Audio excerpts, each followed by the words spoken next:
ராஜா பல கோயில்களுக்கு போனாரு. ஆனா எங்க போயும் ராஜாவோட மனசுக்கு நிம்மதி கிடைக்கல. காட்டோட நடுப்பகுதிக்கு வந்தப்ப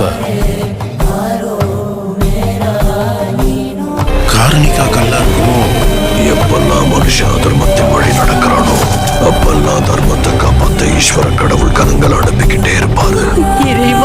அந்த எல்லா கணங்களும் வந்து நினைச்சது இந்த புனித பூமியில தான். ஈஸ்வர கடவுள் இங்க வந்தாரா? இங்க வந்தது மட்டும்